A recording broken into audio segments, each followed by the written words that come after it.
A beautiful evening to you and welcome to yet another exciting moment of Sport Extra right here on Atlantic Television Network. My name is Emmanuel Michael.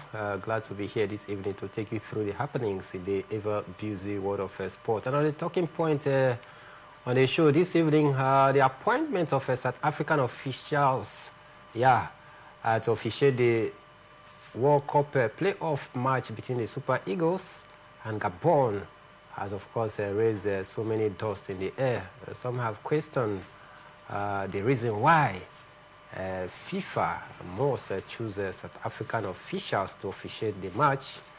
They're talking about the World Cup playoff. And, of course, former Inter Milan legend Wesley Sneijder has named 3 players to replace Lionel Messi and Cristiano Ronaldo, plus many other interesting and juicy stories coming in from the world of sport. These are some of the major talking points that we need to deal with when we are back from this short break. Don't go anywhere.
All right, you're welcome back from that short break. Kingsley is here in the building, smiling this evening because I guess a lot of alerts has rang in his phone.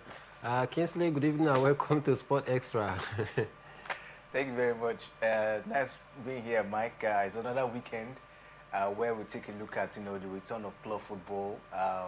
This week, of course, we saw the UEFA Champions League. So it's time for we to start talking about Chelsea, Arsenal, putting up a very impressive performance so far. Nice to be here, Mike, and of course promises to be another exciting weekend. Indeed, a weekend full of excitement because a lot is also coming the way of some persons. Why we are also talking the business angle of sport this evening. I can tell you that in the English Premier League, when Rooney is saying something big, he said that some of the big players need to take a bold step by telling the coach that his over-rotation in the squad is not good. But then before we head to that, let's start from the home scene because the chairman of the Nigerian Premier Football League board, Benga Elegbeleye, said the league is open to more partnership as they are deliberately shifting into an era of commercial innovation, content expansion, and wider access following the signing of a 2 billion Naira TV and data rights deal. The Nigerian Premier Football League board on Wednesday announced a 5-year data management and commercialization agreement with two companies to make Nigerian Premier Football League matches accessible on free-to-air television. Kingsley, 2 billion naira agreement is signed by the league body with some, TV rights. In the last 3 years, sometimes we hear that a deal has been signed between the Nigerian Premier Football League and some partners, but at the end of it all, such deal does not continue. And at the end of it all, we don't see the money that comes via that partnership being properly utilized for the benefit of the growth of the league. This time around, 2 billion naira, 2 billion naira rather, is a massive money. How will you advise the NPFL to utilize this fund? I think first of all, even before the advice, you just ask a question: what have they been able to do, or how have they utilized, the money, of course, that have come, through sponsorship, in the past? How have they been able to utilize that money? What have they done, with that money? We hear, okay, they were going to be, the league is going to be on TV, and all of that. I think there was a time they struck a deal with a particular broadcast organization, and we thought, of course, we're going to start seeing the league, of course, on TV. But that thing, of course, materialized. We didn't, see most of the games, on TV. Not until we hear that, that's the, of course, has been terminated due to the fact that the broadcast organization came out to complain that they're not making, enough profits, from the league, and that's why they have to terminate, the contract, at the end of the day. So for me, I don't really know how Benga Elegbele and his board have utilized this money, but you take a look at it. What have they been able to do, in the league?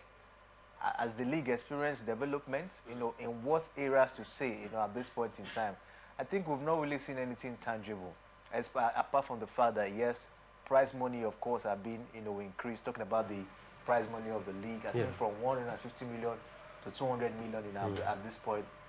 As in the clubs, of course, stand a chance of getting, I think, 10 million, when the season, of course, gets started, and all of that. Those are the things we've heard so far for the past 3 years. I was seeing the board of Benga Elegbele doing things, in the Nigerian Premier Football League. So I'm not only seeing what they've actually used all this money for. And for me, it's very, very disappointing that, of course, when we talk about the fact that our league is supposed to go forward, things like this, of course, keep happening. It's time for Benga Elegbele to look at, of other means of taking the league to another level. Yes, he has done well from what we've seen, try to stabilize the league, increments in prize money, and all of that. But it's time to take the league forward. And, it will be difficult for you to take the league forward without money. You need money, to push the league. And this money, of course, has been coming, yet we still find it difficult to put the league in a very, very, comfortable, position. We talk about taking the league, of course, to, television. So I don't know what is really, stopping them. Like I mentioned, they struck a deal with a broadcast company, and at the end of the day, that day was terminated due to the fact that the broadcast organization came out to complain that they're not making enough money, from the league. So I think Benga Elegbeleye and his board should look for other means, to see how they can, of course, project the league. People have to watch the Nigerian Premier Football League. If we don't watch the league, there is no how people will know what is happening. We're talking about the Premier League today due to the fact that we watch the Premier League every day at the comfort of your home. You can just use your phone and go to a streaming site to watch the Premier League. Very, very comfortable. But if you don't go to the stadium, you can't watch the MPFL, with ease. You can't enjoy the game. So I think for me, that's the reason why we're experiencing setback, in the Nigerian Premier Football League. Benga Elegbeleye and his board should look for a means to sell the league, put the league in the faces of people. And I think that's the only means, of course, we can get it done. Thank God they're now coming with, the free-to-air team. But if you take a look at it, there's also advantage and disadvantage of the free-to-air. Obviously, we'll see how, of course, it will materialize. I hear some people talking about the fact that free-to-air, it means you just on your TV, tune in, and you start watching the Nigerian Premier Football League, at the end of the day. Won't it stop fans from going to the stadium? Because if you take a look at it, the MPFL do not have that massive followers, or followership again. That you say, okay, if you take a look at the Premier League, some will sit at home and watch, some will still want to go to the stadium to watch. And Nigeria is so passionate with the Nigerian Premier, and Nigeria is so passionate about the MPFL that they will still want to go to the stadium even when they have every means of sitting down at home, to watch the MPFL via free-to-air. At this point, it's a good one, but I think at this point in time, they should try as much as can to do a lot to also encourage the fans, to go down to the stadium and support their teams. A lot needs to be done. Meanwhile, Benga Elegbeleye noted that the partnership is only one piece of a bigger strategy. In another commercial engagement, the league also signed a separate strategic data partnership worth over 600 million naira with another technology brand, which includes an annual 140 million naira payment for the technical data services covering players, match statistics, analytics, and the league performance parameter in that particular order. All right, so we see how this will continue to improve the level of our league, talking about the partnership they've been getting in, and it has to do with some millions of dollars. We hope that this money can be utilized appropriately and effectively to the areas where our league needs to be developed properly. Away from that, the chairman of the National Sport Commission, Malam Shehu Diko, has revealed plans by the commission to ensure that each of Nigeria's 6 geopolitical zones has a standard stadium capable of hosting international matches. Speaking in an interview, Diko emphasized that the strategic move is aimed at decentralizing sport infrastructure and promoting balanced sporting development across the nation.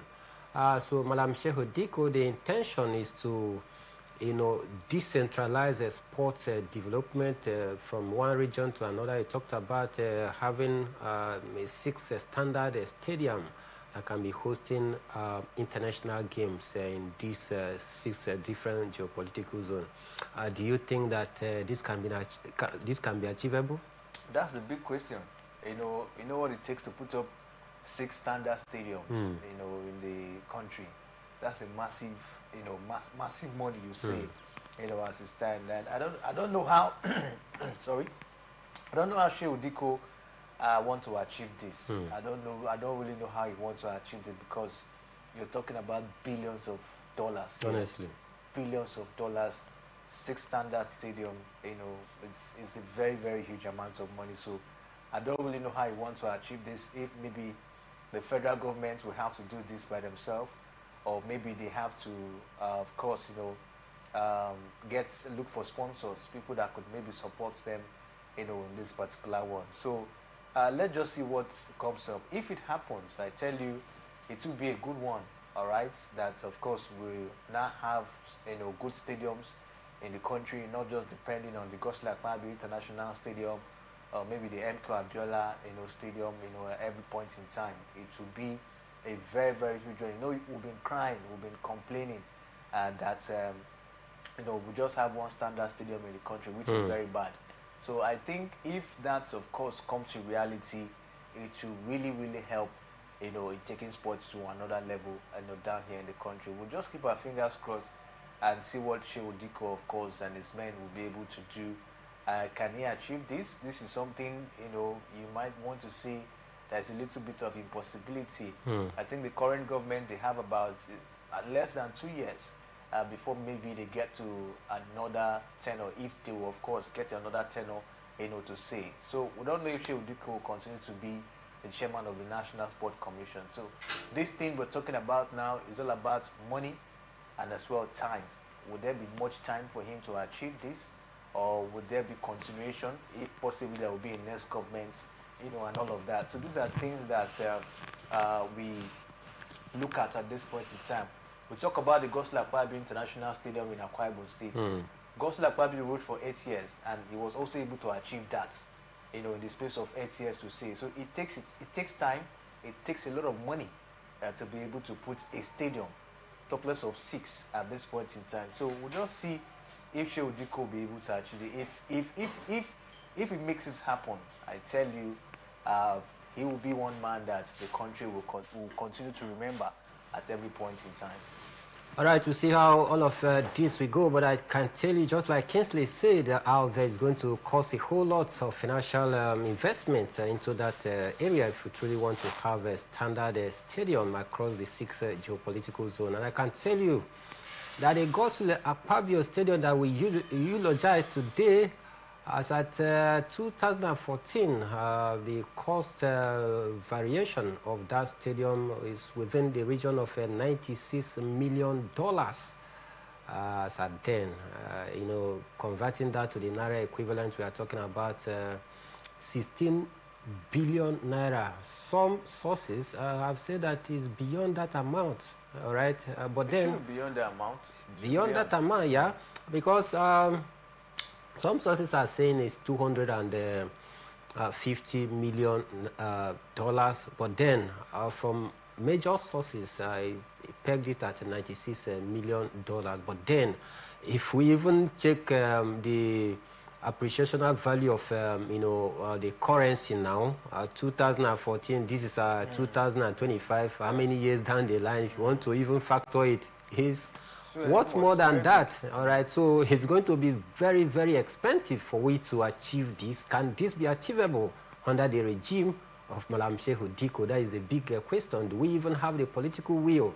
It's another thing that we need to talk about, but then time might fail us if we want to dwell on that, but we hope that this big dream can be achieved before he leaves office, probably before his tenure comes to a lapse. But then it's going to be a very good one if we can have 6 standard stadiums across the country, one in each geopolitical zone. That would be good for our sport development, but then we'll wait to see if that is going to see the light of the day. Away from that, the Super Eagles head coach Eric Chell believed that a successful going of the crucial 2026 World Cup playoff coming up next week will drive his ambition to win the 2025 African Cup of Nations, which will be held in Morocco between December this year and January 2025. Chell didn't mince word about his ambition to win the upcoming African Cup of Nations, but he's also aware, rather, that his ambition could be derailed if the country fails to advance to the intercontinental playoff and keep their hopes of World Cup qualification alive. All right, we'll see how this one will go, but then the man is very, very optimistic that if the Super Eagles get to clinch the ticket for the World Cup come next year, then that is going to be another determinant factor and the massive drive for the Super Eagles to try and see if they can win their 4th African Cup of Nations come next year. You want to agree with him, Kingsley, that if we get to clinch the World Cup ticket, that would be additional motivation for the team to win the AFCON? I think it's not far from the truth.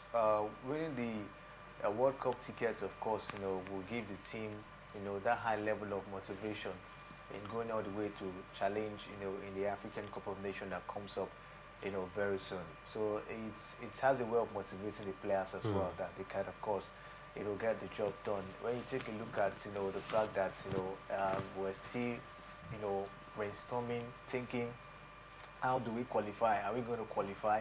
Taking a look at how things has been, it can be something that could bring distraction. And if the team do not qualify, if the Super Eagles do not qualify for the World Cup, I tell you, it's going to be very demoralizing. And at the end of the day, looking at the fact that we didn't go to the World Cup last time, and now we've also missed out again.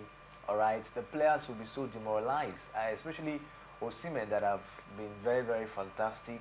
He hasn't played at the World Cup. Most of the players too have not played at the World Cup. I tell you, it might have a way of maybe disturbing them psychologically. So, getting the ticket for the World Cup, I tell you, at least qualifying from the continental playoff first. All right, that will give them high level of motivation heading down, of course, to the African Cup of Nations. So, Eritrea is not far from the truth. I just hope that come next week, they'll be able to get the job done, of course, against Gabon. When you take a look at it, player-wise, all right, the Super Eagles, they have better players than Gabon.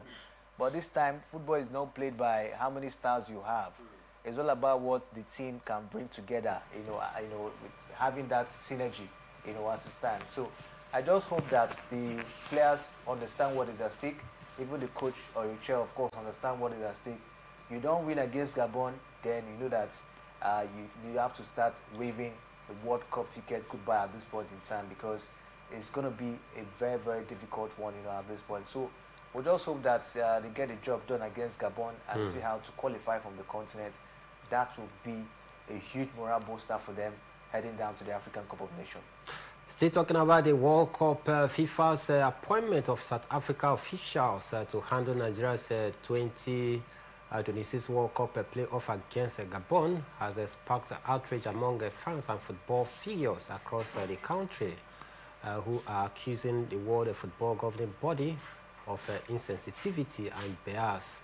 In a letter dated November 3, 2025, FIFA confirmed that Tom Abongile will referee the Super Eagles versus Gabon clash, assisted by Zakele Sewela, while Akona Makalima will oversee the video assistant referee's duty.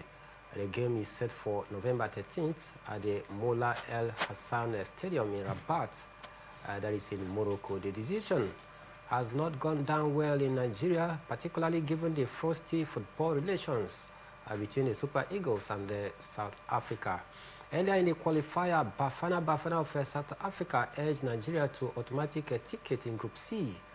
Before that, they were punished with 3 points and 3 goals deduction for fielding an ineligible player in the person of Tiboko Mokoena against Lesotho. That controversy left lingering bitterness between the two nations.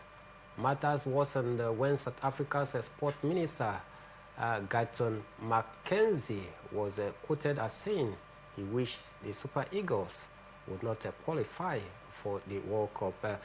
Kingsley, this is one issue that is very sensitive and has raised so many doors from different angles, especially for the Super Eagles follower. They have questioned the reason why FIFA had to appoint 4 South African officials to be at the center stage to, of course, control that game between the Super Eagles and Gabon. You and I, you know that we were in the same group with South Africa. Nigeria had to push so that some point be deducted from South Africa. In fact, they had to leave it late until the last game of the groups before South Africa eventually confirmed their place. Then again, the 5th person also is from, Benin Republic. This same Benin Republic needed just a draw against the Super Eagles, but we beat them to clinch the playoff ticket. Looking at all of these, things that I just pointed out, do you think that that was sensible on the side of FIFA to appoint all the officials from the same group that the Super Eagles were during the normal, World Cup qualifier? I think it's not fair enough. Not fair. If you look at it, some might think, of course, there's an atom of bias, from FIFA at this point in time. we understand the rivalry between South Africa and Nigeria when it has to do with football. Just like you read, during the World Cup, the group stage qualifiers, the South African sport minister came out very boldly to say that he does not want Super Eagles to qualify. That there was a lot of politics, underground, why they were during the issue of Bakwena, that Nigeria also have a hand in what really happened and all of that for South Africa to be deducted 3 points. So he said they're not happy, that they don't wish Super Eagles of Nigeria qualify for the World Cup. And now you're bringing 4 referees from South Africa. All right, so if you look at it, it's somehow does not look so good. Even the video assistant room is also controlled by South Africa. So it doesn't sit well, Mike. It doesn't sit well. Why? Because you never can tell, what these referees might do, at the end of the day. So at the end of the day, when they come, they officiate the game. Maybe they might want to be biased or whatever. Whatever decision they take there, that match is done. True. And then you now go and start lodging complaint to FIFA, to CAF, this. But the match is done. True. And you miss the World Cup. True. So at this point in time, I think the Nigerian Football Federation should step up. I don't know if they are maybe written to CAF or FIFA, about this, because it is not good. Nigerians are not happy at this point in time that the 4 referees are coming from South Africa, to officiate this particular one, knowing what has been, lingering between these 2 countries, as it stands. So for me, I think FIFA should take a look at it. If CAF have to come in, fine. The Nigerian Football Federation, I don't think they should be silent about this. This is time where they have to do something to make sure that, of course, this game, of course, we do not see anything that will maybe affect, the performance, of the Super Eagles of Nigeria. The game should be fair. I think FIFA they had other means to maybe, select referees. Why picking 4 the South Africa, do they have the best referees in Africa? True. So there are so many questions to be asked about this particular decision from FIFA. So for me, I think the NFL should not sleep over it. They should see how to put up, maybe lodge a complaint and see what FIFA, of course, will do at this point in time. We just have about 7 days, to the game. There's no time at this point. So we'll just hope that, things will be done properly so that people will not start sensing, bias in this particular encounter. Something must be done as quick as possible, and I guess the NFF are already, of course, putting up their own defense and reason why FIFA must revert on these, officials that have been appointed from South Africa to oversee that game, because it's a very, very crucial game. World Cup playoff that demand neutrality and, of course, fairness.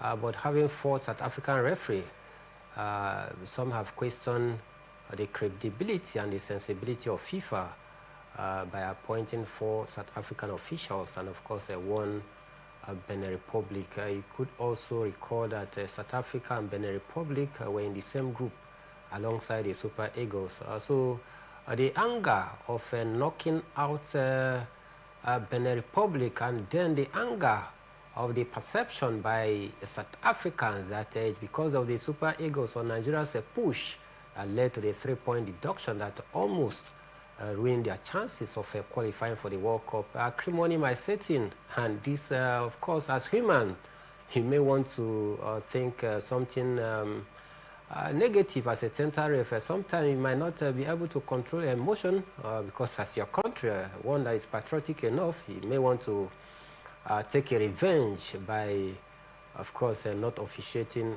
fairly and squarely. So some have called on FIFA to revert that decision, but then it goes beyond the murmuring on the air, Kingsley. It's about we taking a pragmatic stand, make it very clear that we don't want this. It's just not good enough for we to just, keep complaining and say we don't know whether CAF has, NFF has written or. This should be the time where we must use our own weight, as we have some members of Nigerian Football Federation within the FIFA executive.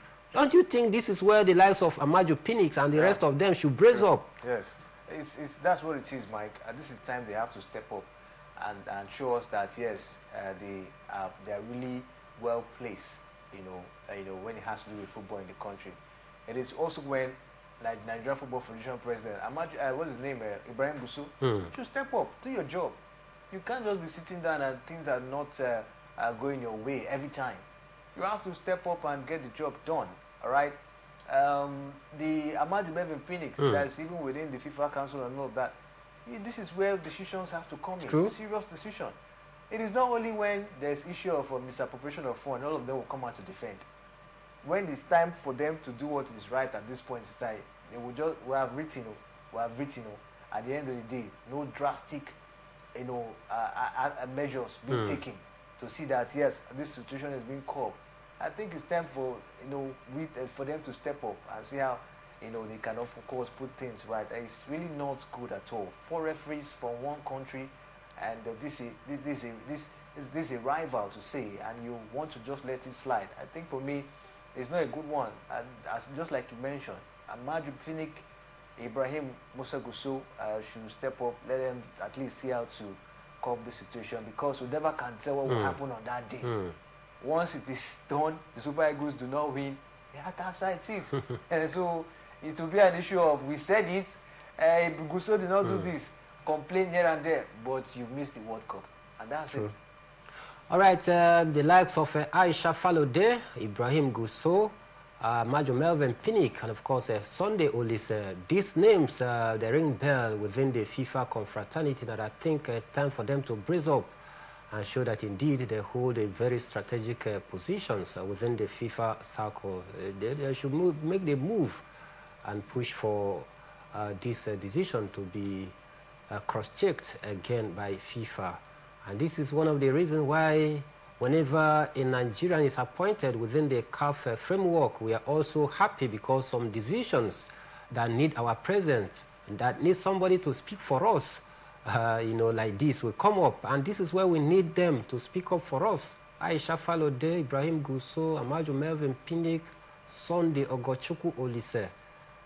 This is the time for you guys to act. At this point, let's take a quick break. When we are back, we'll head straight to Europe. Don't go anywhere.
All right, welcome back from that short break. Let's head straight to Europe because Ruben Amorim has urged Manchester United to focus on the future following former Old Trafford star Cristiano Ronaldo's waiting assessment of his old club.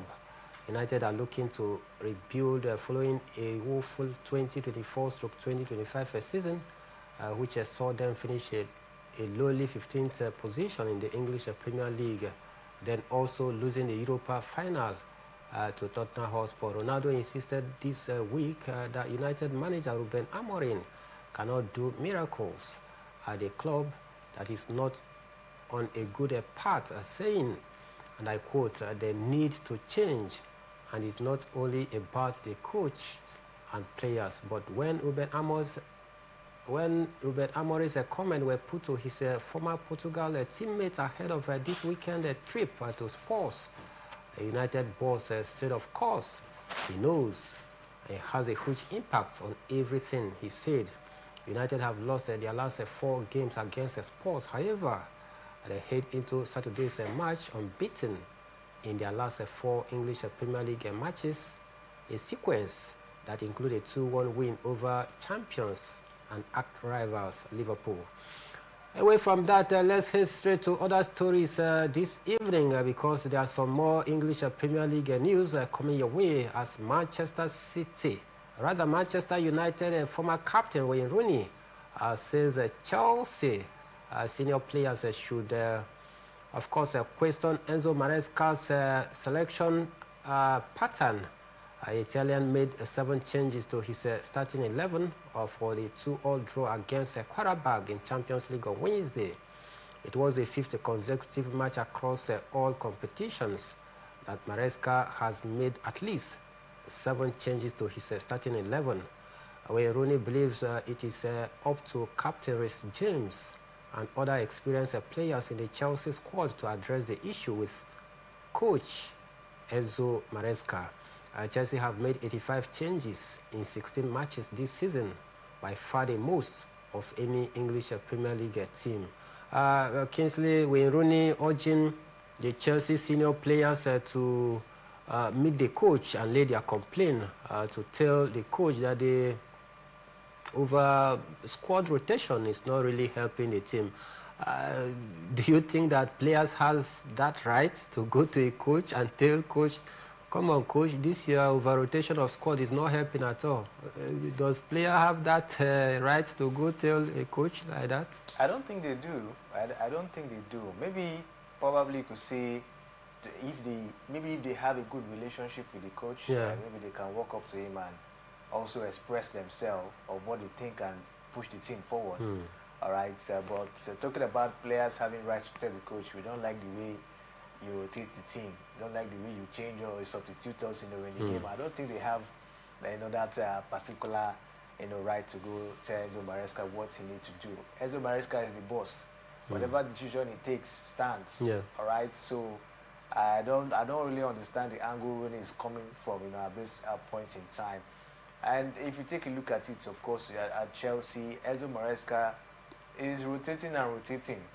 Does he really have his first 11? After, of course, we've seen them, of course, buying a lot of players, and all of that. So I think it's then time for Enzo Maresca to look forward to see how to have a formidable team, a formidable first 11. You know that in any game, this is what you think could be Chelsea first 11, in a game. I think that's the angle he's trying to come, from at this point in time. But talking about players going to tell the coach, we don't like the way you rotate the team, I don't think they have, such, rights to go, tell the manager what he needs to do, in terms of moving the team forward.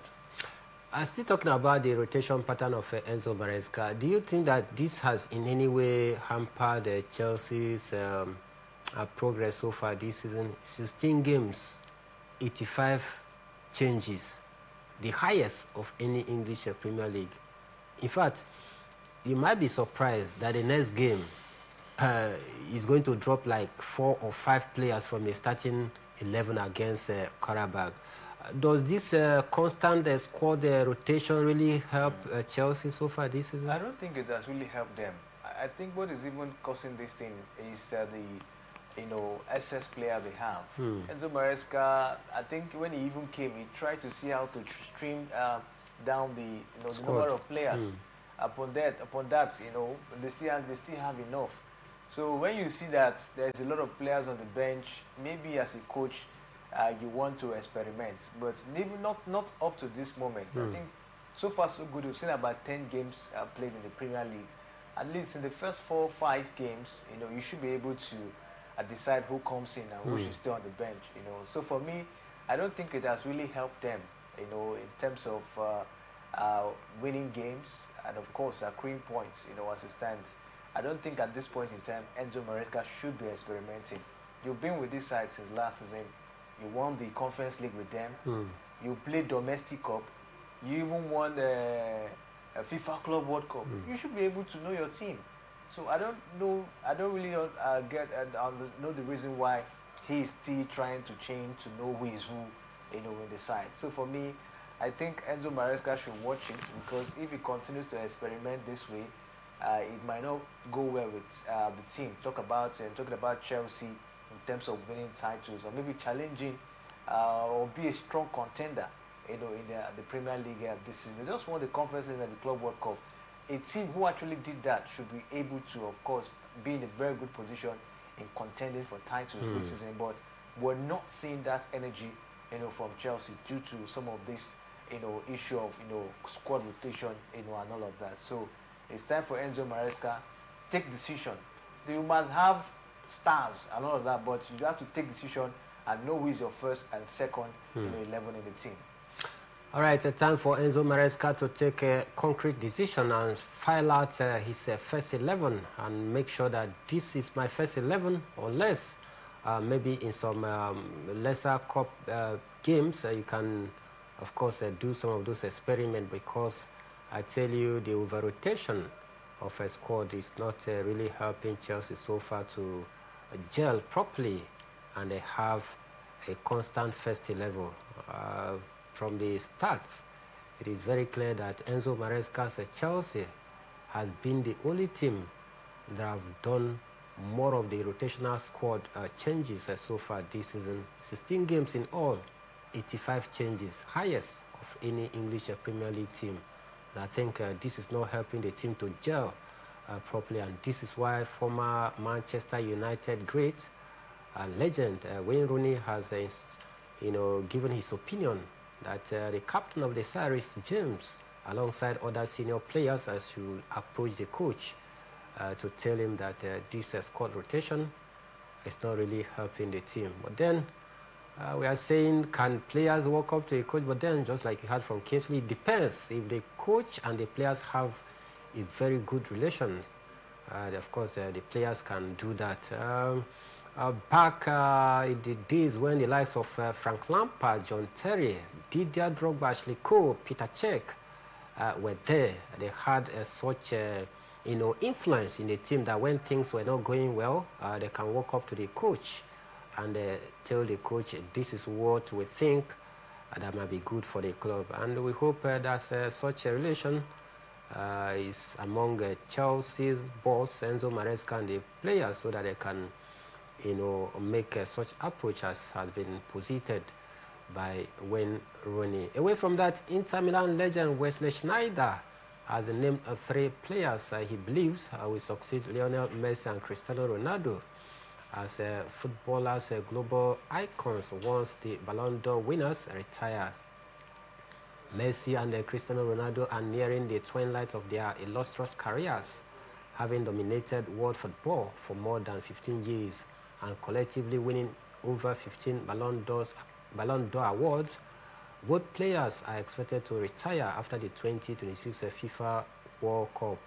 However, Schneider has picked or tipped Kylian Mbappe, Vinicius Junior, and Lamine Yamal as the natural heir to the legacy. Speaking to Adventure Gamers, Schneider said, and I quote, once Lionel Messi and Cristiano Ronaldo retire, then people will start talking more about Mbappe, Vinicius, and Yamil Lamar, like how we talked about Ronaldo and Messi now. So Wesley Schneider, Kingsley, former Inter Milan player, he has come out to give his own opinion. He thinks that if Cristiano Ronaldo and Lionel Messi retires from the game, that those that he sees as heir apparent to succeed these players are Kylian Mbappe, Vinicius Junior, and Yamil Lamar.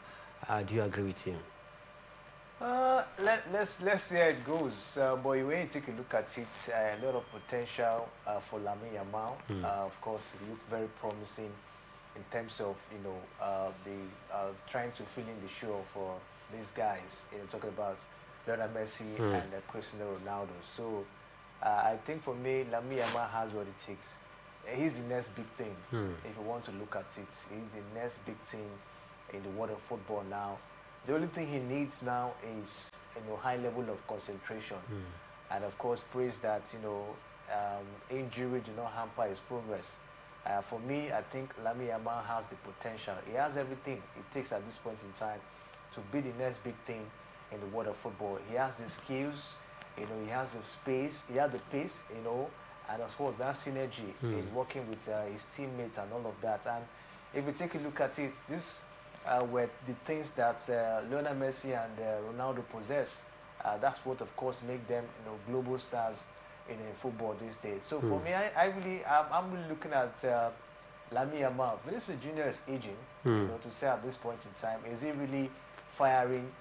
Just like we saw in the last 2-3 seasons ago, we've not really seen that spark. Controversy here and there, and all of that. That, of course, won't make you the star. Apart from having good performance of the pitch or play, you need to portray some good character or behavior to say, take a look at Messi. How many times has he entangled himself, with controversy? I know Ronaldo is a strong-headed kind of person, and all of that. If he tells you no, he's no. If he tells you this is what I want to do, just allow him to do what he wants to do. But in all of that, you've not really seen him maybe causing much trouble, maybe apart from the time he had a serious issue with Eric Ten Hag. That was even when he was not even at his peak anymore. But when he was at his peak, he worked with Ferguson, had a very good relationship with the manager, went to Real Madrid, also had a very good relationship with them. Those were the places Ronaldo had his best time and won a lot of laurels for himself. All right. So for me, apart from having good performance on the pitch, character is also another thing. And I think that is what is lacking in Vinicius Junior. I would just hope that Lamine Yamal will be able, of course, to put in all of these things, and of course, look forward to, of course, filling the shoe of the likes of Messi and Cristiano Ronaldo.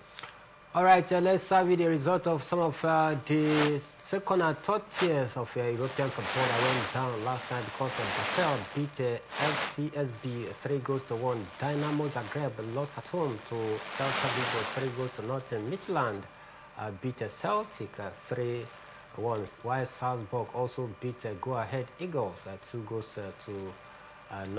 FC Utrecht played 1-1 against FC Porto, while Red Star Belgrade also beat Lille 1-0. Malmo lost at home to Panathinaikos of Greece 1-0, while Nice also were beaten by Freiburg 3-1. Sturm Graz were held at home by Nottingham Forest 0s. It ended. Aston Villa got a bit of Maccabi Tel Aviv 2-0. Bologna played 0s against Brann, while Ferencváros beat Ludogorets 3-1.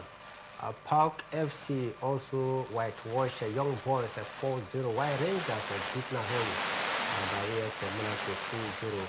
Real Betis also beat Lyon 2-0, while FC Braga beat Genk. Rather, lost at home to Genk 4-3.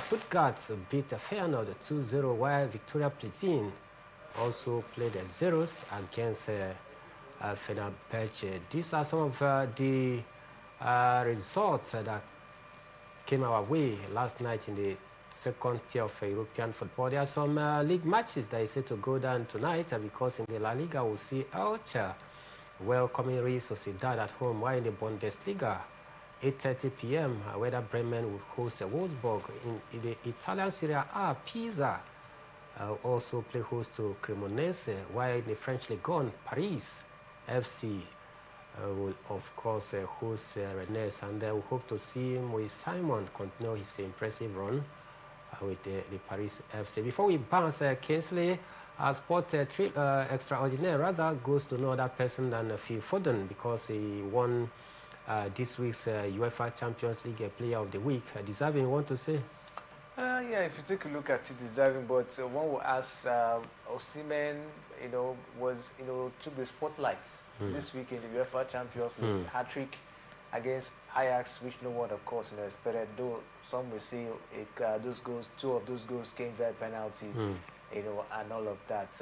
Of course, Phil Foden had a good outing with Manchester City against Borussia Dortmund, where they beat Dortmund 4-1. Had a very good outing with them. So I think the organizers, actually have to pick up a lot of factors. Those goals he scored came not via penalties, and all of that. So I think they have to, of course, give him this one. I think, if you ask me, very deserving.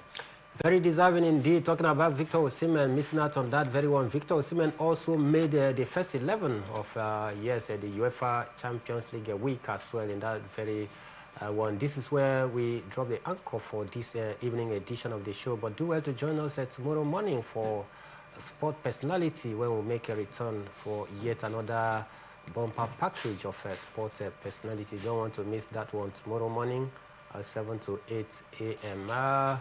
Can also do well to go down to our different social media handles, and of course drop a message. I will do well to follow you back as well on X, YouTube, Twitter. Yes, I will do well to follow you back as well. I did a show this evening alongside Kingsley Emmanuel. My name is Emmanuel Michael, the Prime Minister of the Airways, and we are saying have a beautiful weekend ahead.